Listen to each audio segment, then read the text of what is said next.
Hello, everyone, and welcome to a very merry, iconic podcast with me, Danny Pellegrino, and I'm here with the one and only, a queen, an icon, and a legend, Marie Osmond. Marie, how are you doing today? I just think I'm just going to leave now. Marie, I'm doing great.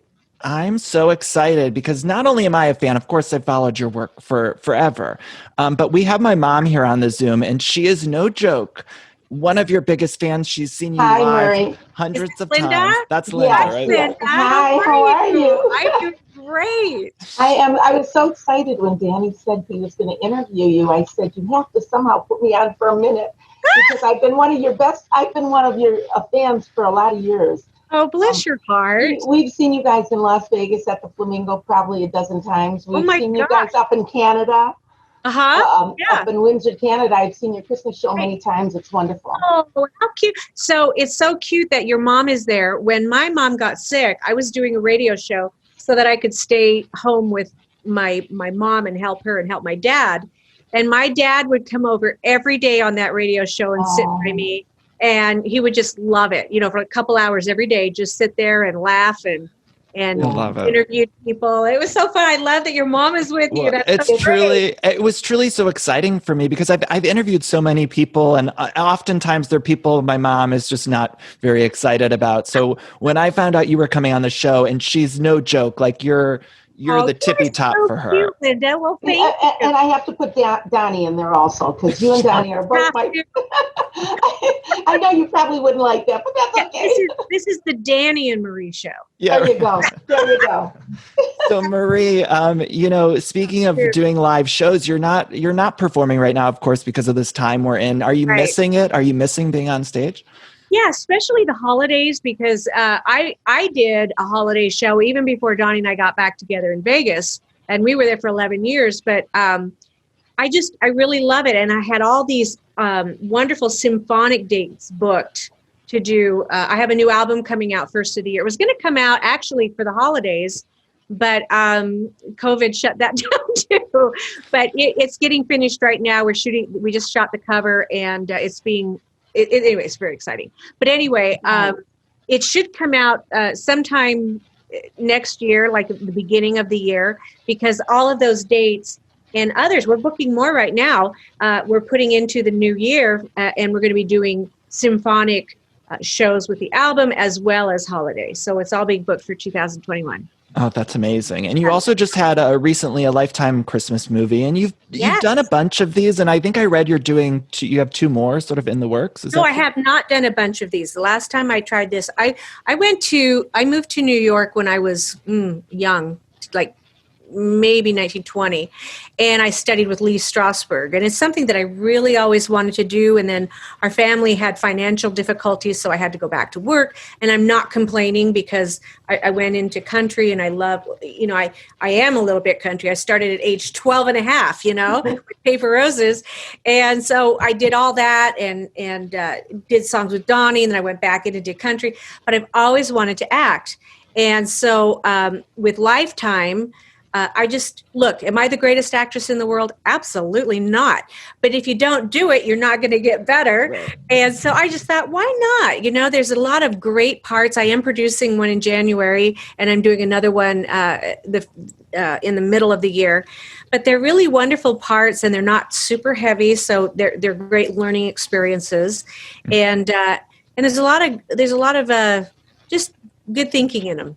They're really fun. They're fun. I'm enjoying it. I'm a huge fan. Obviously, I have this show all about these Christmas movies, and I love them. And I think Lifetime has really stepped it up in a way.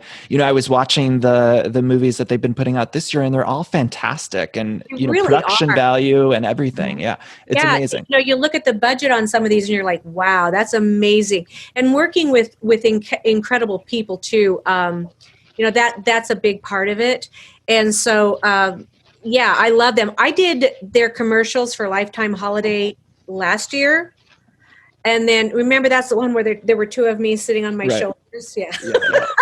And then I did the ones this year, which is, keeping it simple, which obviously I did not. But but I love them. They're so much fun to work with. I've had a great time. They're good people. They're fantastic. Now, Yeah, they really are. looking back on your career, whether it be acting, music, is there one sort of peak high point that you look back on and think, wow, that was maybe the most meaningful creatively or the most fun? That's a good question. I think for me, I was so blessed to grow up working with, what I call the great entertainers.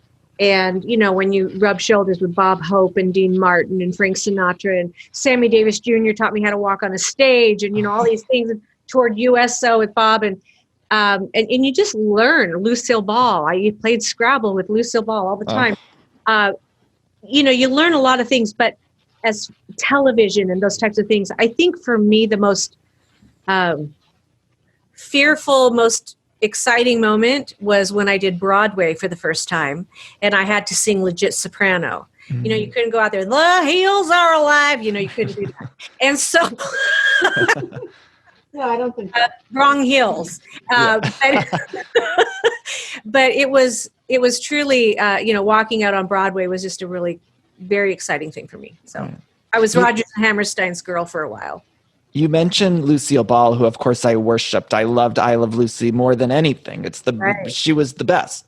What was she like playing Scrabble with her? She was tough, and yet very generous when you did something correctly. But she, at that stage in the game, she came on Donny and Marie, and she played the Tin Woman. I played Dorothy, and Ray Bolger played himself, only older, the Scarecrow. And who was the lion?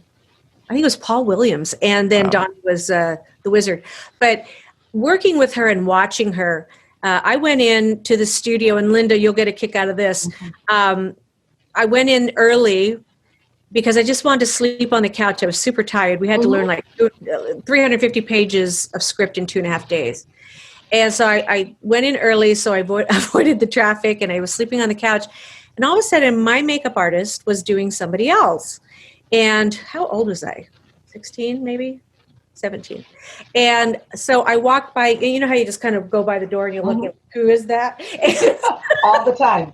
And all of a sudden I realized he was doing Lucy.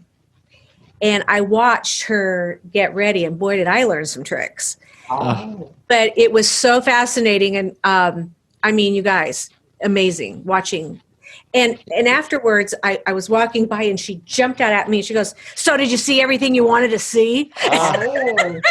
And I was like, "Oh, hello, hello, Miss Paul." And she said, "Look, you want to last in this business as a woman? Let's start with lighting." And so she walked me out onto the set, and she showed me and taught me about lighting. She goes, "Men age gracefully, women get old. Never let yourself, know your lighting." Wow. And she was just brilliant, just amazing, tough. But then, like I said, we go over to her house, and she loves Scrabble. Very intelligent, totally amazing woman. I'm always finding myself on YouTube late at night, like watching old clips of Lucy interviews. There was an interview she did on the Joan Rivers show when Joan had the late night show. And I just recently watched that one. And, and speaking of talk shows, I grew up. Carson, I think she did, didn't she? She did, yeah. Yeah, I met Joan at QVC. That's when Joan and I would hang out.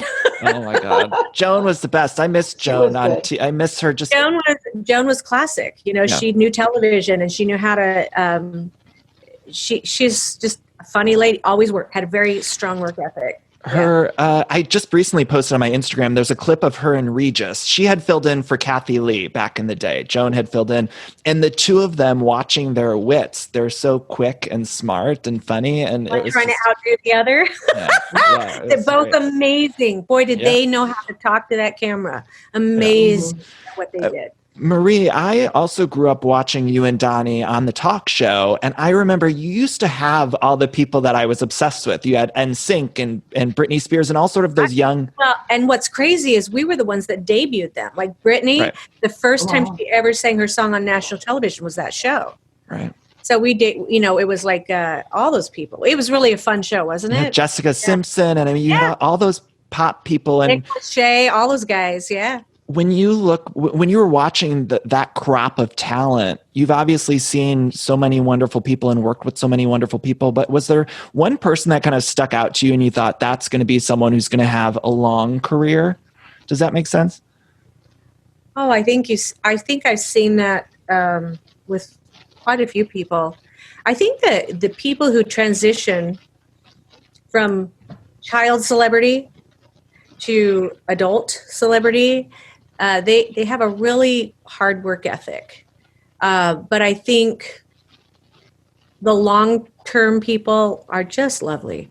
They really appreciate. They've ridden that roller coaster many times, and you meet the same people going up as you do going down. And I learned a lot from different. Especially, I watched a lot of the women I worked with, whether it was Farrah's. First show she ever did was ours. Farrah Fawcett. Oh, and, who was a $6 million man? Lee Majors. We wanted him to do the show because he was the $6 million man, our pilot. And the only way we could get him is if we had his wife on the show, which was Farrah Fawcett. And we're like, who is she? She hadn't done anything yet. Wow. I think we had her selling dinosaurs or something like that. But what I learned is that there were certain women who were, we would call them divas. And they just, what I noticed, it was a lot of insecurity maybe that was behind the diva. Mm. And then there were the other ones that were just professional and lovely and delivered. And so I learned a lot of great things to be and things that I probably didn't want to be. And it was just a great school for just how to be a person, you know? Yeah. Yeah. Well, it's amazing to watch your career too, because you've just, you've been so successful for so long, and it's such a rare thing. I mean, I mentioned you're an icon, but you truly are an icon. It's like, you're so cute. It's amazing. I don't think that way. I guess you are, Marie. You are. You are. It is what it is. You are. You're very kind. I think you just live long enough. They feel sorry for you. But No. No, I don't think so. No, I feel very blessed, especially being a woman who has been able to work consistently for 58 years now. Wow. And so and I still am very passionate. I think if you lose that passion, it's time to, hang up the coat. But when you look at your time on doing talk shows, I mentioned how much I love talk shows. What did you learn about being a successful talk show host? Like, what do you think, even from your appearances on other shows, like what do you think makes a successful talk show host? I think it's not about you. I think you have to really be about them. And like you, look at you. You listen, you're curious. You know what a minute is. You know what I'm saying? You know what 2 minutes. It's different when you're talking versus what you think 2 minutes are. So you just have to learn the timing. You have to be very aware of what's going on and read what the audience is enjoying. If something's not working, how to move it. It's just a skill that you would learn in an office or any place else. But mostly I think the curiosity. Yeah. By the way, are you related to the Pellegrino water? Because I really dig it. No, I wish we were. No, we are not. we have a business, but not that one. But it's a good business. I wish. Marie, I have some other holiday questions for you. Do you have any favorite Christmas memories? Or is there one that sort of sticks out from whether you were a kid or more recent? Well, there were a lot of fun memories. One of my favorite was being in Japan, and we were kids. It was our family, and we couldn't find a Christmas tree. My mother and I would go out shopping. I'm the only girl, and so we bought some kind of a bonsai something and tried to put ornaments on it. And no matter what, my parents really tried to make Christmas a beautiful celebration, whether we were on the road in a hotel room or at home. And I remember that remember cassette players? So there was she bought a cassette player and she got that dog barking, woof, woof, woof, woof, woof, woof. And that's what we woke up to. And I'll never forget going, this is the dumbest, most fun Christmas we've ever had. And we got on that bonsai tree. It was all IOUs because we could fly everything around. And I got a tennis racket, and I thought that was pretty cool. Yeah. My dad growing up, he would always wake us up by jumping on the bed and yelling bonsai. Like that was just a thing that I always remember. Always. Yeah. Speaking of family, do you think you'll work with Donny again? Or do you think enough with Donny. We were supposed to do Vegas for 6 weeks. Yeah. And it ended up being 11 years. And I don't know if you ever saw the movie Spinal Tap. It's kind of a cult film. Yeah. We were on stage and we were taking a bow as we were getting to our 10th year. And I looked at him and I said, let's go to 11. And he started laughing and says, because it's one more. And that's really why we did 11 years. But we saw you guys for the 10th year. I believe we were there. Yeah. Year? Oh, okay. Yes, because I knew that next year you guys are done. I knew, but and you know what? It was crazy, but I think we were ready to move on. And I don't know if you never say never, because I don't like those celebrities say, this is my final tour, and then you go back again. It's like, no. So I'm not going to say never, but it's probably unlikely. I see him, he's my brother, but as far as like performing, Do you have a favorite holiday song, favorite Christmas song? Woo, woo, woo. The one, the barking.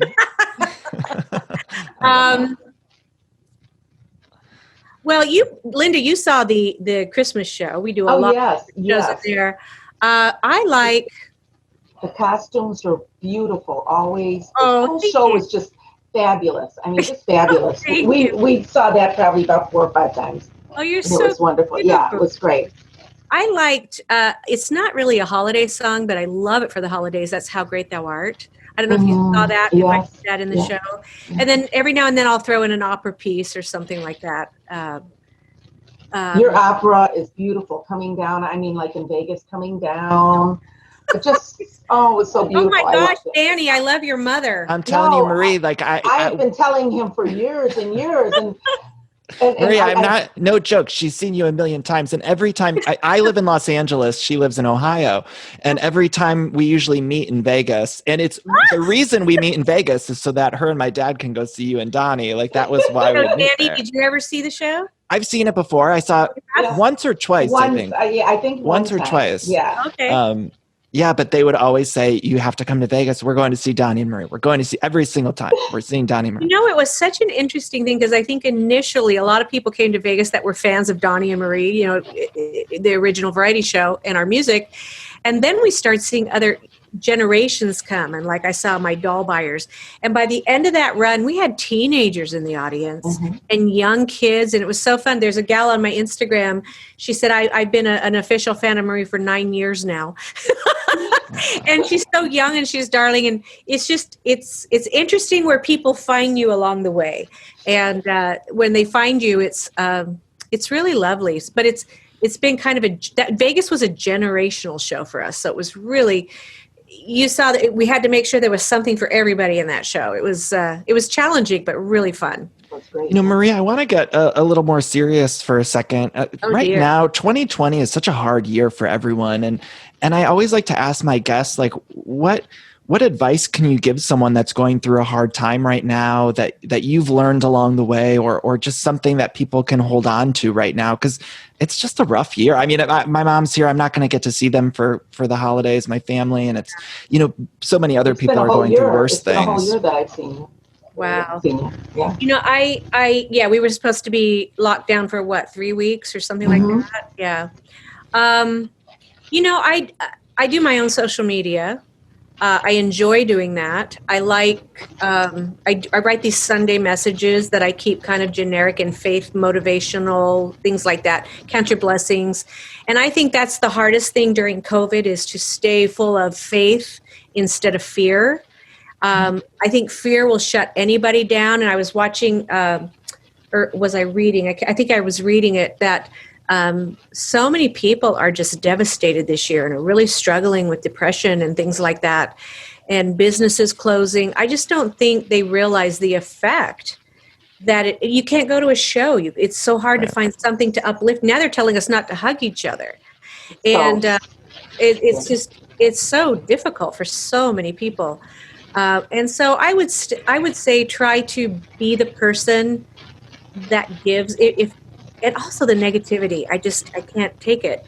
Yeah. Be the person that gives the hope. And by doing that, I think it makes you feel better to be that, find the lemonade out of the lemons. And if somebody's having a bad day, you'd be surprised what how are you today, or a smile, even something that simple can make somebody's day and change their mood.